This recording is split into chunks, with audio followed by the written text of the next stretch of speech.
చాలా మందికి డబుల్ బెడ్రూమ్లు రాలేదు. అంతేదో మా ఊర్లో ఎవరికి డబుల్ బెడ్రూమ్ రాలే. మా ఊర్లో చాలా మంది ఇంకా అదే రేకుల సెట్లో ఇంకా అదే పెంకల ఇంట్లో ఉన్నారు. మాకైతే ఇప్పటిదాకా ఇల్లు కూడా గతిలేదు.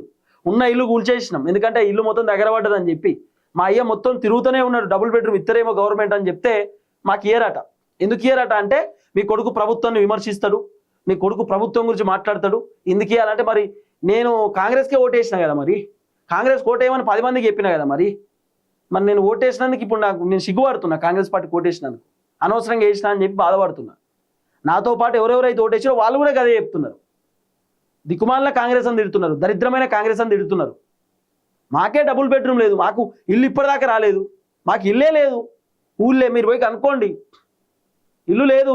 మేము గతంలో ఏదైతే బర్లకొట్టం ఉంటుందో ఆ బర్లకొట్టంలోనే సెడి వేసుకొని మళ్ళీ గోడలు కట్టుకొని ఉంటున్నాం. అంటే ఇంత ఘోరమైన పరిస్థితి ఉన్నది. మా ఊర్లో చాలా మందికి ఇల్లు లేవు. అందరికేం పెద్ద పెద్ద స్లాప్లు కావు, ఇల్లు లేవు. స్లాపులు ఉన్నోనికి ఇల్లులు వస్తాయి, కాంగ్రెస్ పార్టీలోకి ఇల్లులు వస్తాయి. ఒరిజినల్గా ఎవరైతే ఇబ్బంది పడుతున్నటువంటి సామాన్యులలో వాళ్ళకి ఇల్లులు రావు. ఇక కాంగ్రెస్ ప్రభుత్వంలో గిది కథ. ఇప్పుడు రేవంత్ రెడ్డి ఏమో ఇంకా 2500 ఇల్లులు కొత్తగా ఇస్తున్నామని అంటున్నాడు.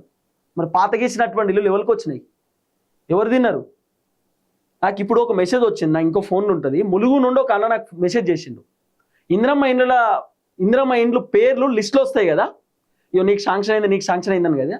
ఆ లిస్టులో వచ్చినటువంటి పేరు మీకు డబుల్ బెడ్రూమ్ లిస్టులో వచ్చిందని చెప్పి ఒక మేడం చెప్పిందట. ఒకళ్ళకి చెప్తే సరే ఓకే అని చెప్పి ఆయన సంతోషపడుతున్న టైంలో ఇంటికి పోయి ఆ మేడం వాళ్ళకి ఫోన్ చేస్తున్నారు, లబ్ధిదారులకు ఫోన్ చేసి మీకు ఇందిరమ్మ ఇల్లు కావాలంటే 50,000 ఖర్చు అవుతాయి అని చెప్తున్నట. ఇందిరమ్మ ఇల్లు కావాలంటే 50,000 ఖర్చు అట. గవర్నమెంట్ ఫ్రీగా ఇస్తున్నారు. ఈ మధ్యలో ఉన్నటువంటి దొంగలు మాత్రం 50,000 రూపాయలు, 1,00,000 రూపాయలు తీసుకుంటున్నారు. ఏంది తమాషా?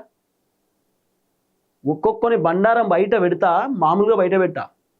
ఎవడెవడు అవినీతి చేస్తున్నా, ఎవడెవడు అక్రమాలు చేస్తున్నా మొత్తం ఉంది నా దగ్గర డేటా. ఒక్కొని వదిలిపెట్టా. నేను చెప్తున్నా కదా, పాత తిరుపతిని మళ్ళీ చూపిస్తా.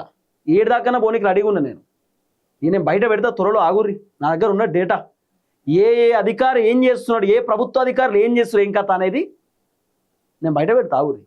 ఎవరెవరు లంచాలు అడుగుతున్నారు, ఎవరెవరు దందాలు చేస్తున్నారు, డబుల్ బెడ్రూమ్ కావాలంటే 50,000 ఎవడు వసూలు చేస్తున్నాడు. పట్టా పాస్ పుస్తకం చేయాలంటే ఊళ్ళో పట్టా పాస్ పుస్తకాలు ఉంటాయి కదా, అవి చేయాలంటే సర్పంచ్లు ఒక్కొక్కల దగ్గర 15,000 20,000 వసూలు చేస్తున్నారు. మొత్తం బయట పెడతా.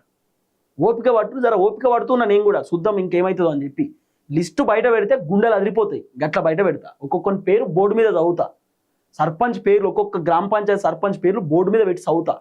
ఒక్కొక్క ఎంఆర్ఓ పేరు ఎవరెవరు అవినీతి చేతులు, అక్రమాలు చేతులు బోర్డు మీద పెట్టి చదువుతా. అదిరిపోవాలి గుండెలు. ఒక్కొక్కరు గట్ల చేస్తా.